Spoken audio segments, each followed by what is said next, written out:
Assalamu alaikum dear students. Today we are discussing about the factor of abiotic factor affecting the ecology ecosystem.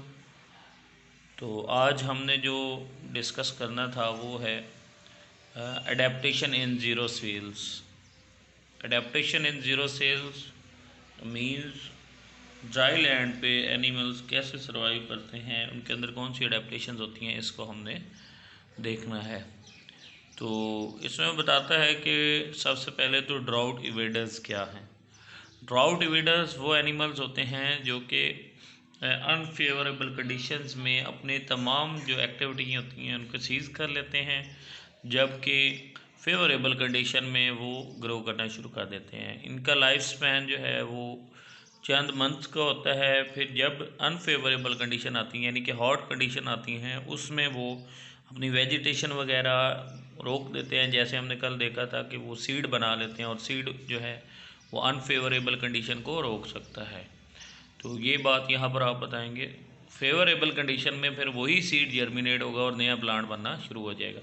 अब animals की बात करें तो animals जो हैं वो हाइबरनेशन में चले जाते हैं अनफेवरेबल कंडीशन में. बहुत लंबे अरसे तक 3-3 मंथ तक भी आपने सुना हुआ है हाइबरनेशन हो सकती है, 4 मंथ 5 मंथ. तो वो अपनी हार्ट बीट बिल्कुल स्लो कर लेते हैं. उसके बाद जो एनर्जी रिक्वायरमेंट है वो बहुत स्लो कर लेते हैं. ब्रीदिंग जो है उसको भी एटलीस्ट आप ये कह सकते हैं कि स्टॉप लेवल तक लेकर चले जाते हैं. इस तरह से एनिमल जो हैं वो छुप कर बैठ जाते हैं ड्राउट पीरियड में. और उसके बाद हॉट क्लाइमेट में, हॉट टेम्परेचर में जब वहाँ पर वो बैठे रहते हैं, अनफेवरेबल कंडीशन गुजर जाती हैं, तो फिर वहाँ से हाइबरनेट नेशन पीरियड को ख़त्म करते हैं और बाहर निकलते हैं और फेवरेबल कंडीशन में ग्रो करना शुरू कर देते हैं. इसकी मिसाल है फॉर एग्जांपल रेन.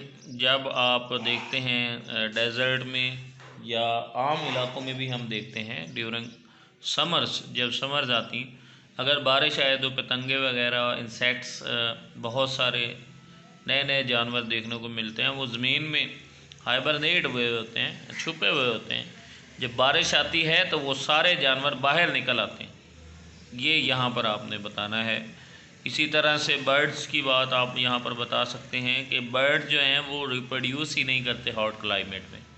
तो वो कोई वेट कर रहे होते हैं फेवरेबल कंडीशन की, ताकि उनके जो इन्फेंट हैं उसके ऊपर कोई इफ़ेक्ट ना हो सके टेम्परेचर का, लाइट का, इस तरह से, ताकि वो ये मैकेनिज़्म कहलाता है ड्राउट इवेडर्स, बचने का मैकेनिज़्म.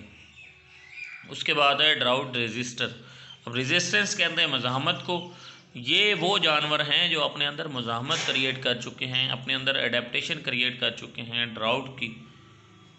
तो अब इसमें ड्राउट रेजिस्टेंस में बताता है inactive throughout the year. Morphophysiological इसमें एडेप्टेशन होती हैं, जैसे कि मैंने अभी बताया कि ये अपने बॉडी के अंदर चेंजेस को ऐसे कर लेंगे कि वो हीट पीरियड को, बल्कि थ्रू आउट द ईयर जो है वो अपना एक्टिविटीज़ इस तरह से कर लेंगे कि ज़िंदा रह सकें और मज़ीद नस्लें बढ़ा सकें. तो नॉकटर्नल हैबिटेट्स, ये आपने सुना हुआ अक्सर के जानवर क्या करते हैं, वो सारा दिन छुपे रहते हैं बिल में, रात को जब मौसम ठंडा होता है फिर वो बाहर निकल आते हैं. तो ये बड़ी अच्छी एडेप्टेशन है डेजर्ट एरियाज़ में एनिमल्स की. वो ड्यूरिंग हॉट क्लाइमेट वो छुप जाते हैं और जब टेम्परेचर ठंडा होता है तो फिर रात के वक्त बाहर निकल आते हैं. इसी तरह से वो कहता है रोडेंट्स हैं. ये क्या करते हैं, कुतरने वाले जानदार हैं जो कि बिल्स बनाते हैं, बरो करते हैं, नीचे की जानिब चलते जाते हैं. तो अपना ये बिल भी बनाते रहते हैं. और बिल के अंदर आप जानते हैं बेटा कि जो सॉइल होती है, सॉइल में हाइग्रोस्कोपिक वाटर होता है. तो जब ये नीचे अपनी बिल बनाते हैं तो हाइग्रोस्कोपिक वाटर इनको जो है वो कूलिंग प्रोवाइड करता है. वैसे भी ज़मीन के नीचे आप देखें थोड़ी सी ठंडी होती, तो दिन के वक्त जब टेम्परेचर बढ़ता है तो वो पानी ऊपर इवेपोरेट होता है और बिल इनकी ठंडी हो जाती है, इवेपोरेशन.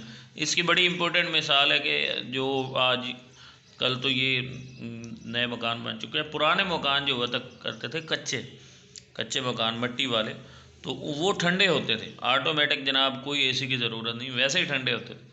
तो रोडेंट्स भी यही काम करते हैं, वो नीचे मकान बना लेते हैं ज़मीन के अंदर. तो बेल्स के अंदर जब मकान बनाते हैं तो वो वहाँ पर ठंडे होते हैं उनके घर, यानी कि उनको हीट लॉस हो जाती है through the conduction of the walls by their hygroscopic water. उसके बाद jack rabbit and desert fox है, ये क्या करते हैं, इनके एक अजीब ही मैकेनिज़्म है। इनके कान थोड़े से बड़े होते हैं, नॉर्मल एयर से हट के बिग एयर्स होते हैं। अब ये जो कान हैं ये इनकी एवेपोरेशन लॉसेस को कम कर देते हैं। अब एवेपोरेशन लॉसेस क्या होते हैं, इसकी डिटेल ये है कि जो जानवर होते हैं वो अपने जिस्म का टेम्परेचर कम करने के लिए एवेपोरेशन को करते हैं ताकि उनके जिस्म में एवेपोरेशन ज़्यादा हो और टेम्परेचर कम हो जाए। लेकिन एवेपोरेशन ज़्यादा होती है तो फिर लाजमी बात है उसमें पानी का लॉस ज़्यादा हो जाएगा। जैसे डॉग में आपने सुना होगा वो पेंटिंग करता है, तो डेजर्ट के एनिमल्स ज़्यादातर एवेपोरेशन करके अपने वाटर लॉस करके जो है बॉडी को ठंडा रखते हैं। थर्मो रेगुलेशन की बात जब हम करेंगे, ओस्मो रेगुलेशन की बात नहीं करेंगे इसमें, ये थर्मो रेगुलेशन मैकेनिज़्म है। तो अब यहाँ पर बात होगी कि रिड्यूस एवेपोरेशन की, इस बात की तो समझ आ गई। तो फिर इसको फ़ायदा क्या होता है जैक रैबिट को, इसकी पूरी बॉडी का जो एवेपोरेशन होना था वो रुक जाता है। ये कान के ज़रिए एवेपोरेशन करके पूरे जिस्म को ठंडा कर लेता है। तो अब ये देखिए पूरी बॉडी से एवेपोरेशन होना था और सिर्फ कान के ज़रिए हो गया, एयर के ज़रिए हो गया। तो इसका मतलब कि बहुत फ़ायदेमंद हैबिट है। इसका फ़ायदा भी है और थोड़ा सा नुकसान भी हो सकता है, लेकिन वो इसके फ़ायदे में ही जाता है। नॉर्मल डेज़ में जबकि टेम्परेचर नॉर्मल होता है तब भी ये एवेपोरेशन कर रहा होता है। नॉर्मल सेंटीग्रेड 25 होता है इसका, तो इसके बिग एयर की वजह से वो टेम्परेचर कम ही रहता है इसके जिस्म का, यानी कि ये ठंडा ही रहता है सारा साल। Kangaroo rat and pocket mouse, ये क्या करते हैं, ये ड्राई सीड के ऊपर अपनी खुराक हासिल करते रहते हैं।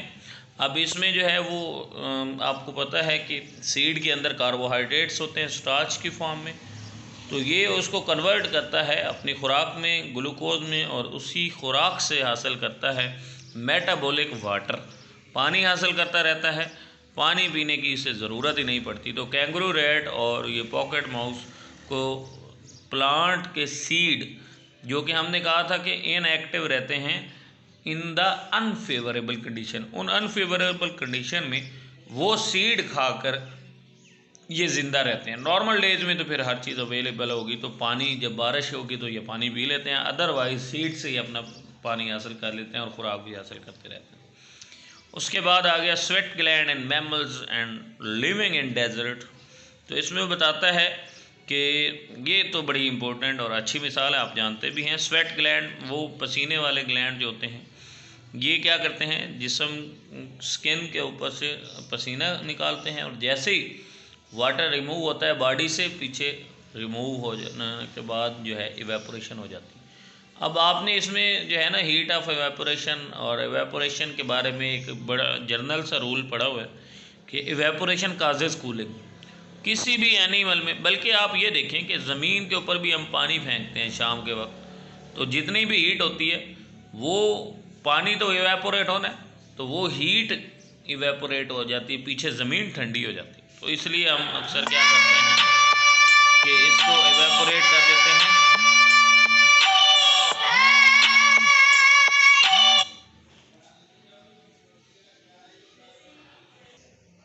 तो इस तरह जो है वो सॉइल जो है वो कूलिंग क्रिएट करती है। इसी मैकेनिज़्म को हम यहाँ पे डिजर्ट एनिमल में देख रहे हैं कि वो स्वेट ग्लैंड के ज़रिए कूलिंग करें। इवेपोरेशन काजेस कूलिंग, ये एक जनरल रूल है, इसमें अप्लाई होता है।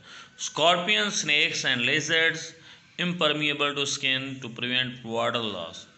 तो ये स्नेक्स वगैरह का बताया गया है कि उनकी स्किन इस तरह से होती है कि वो वाटर लॉस को खुद ब खुद रोक देती है। कैमल्स जो हैं वो water is loss from the tissues and not from blood. ठीक है जी, तो कैमल्स के टिश्यूज़ से वाटर लॉस होता है। और दूसरी बात, ये अपने हम्प्स के अंदर जो है वो फूड स्टोर कर देते हैं, इस तरह से स्टोर करते हैं कि इन फ्लो ऑफ हीट जो है वो नामुमकिन हो जाती है।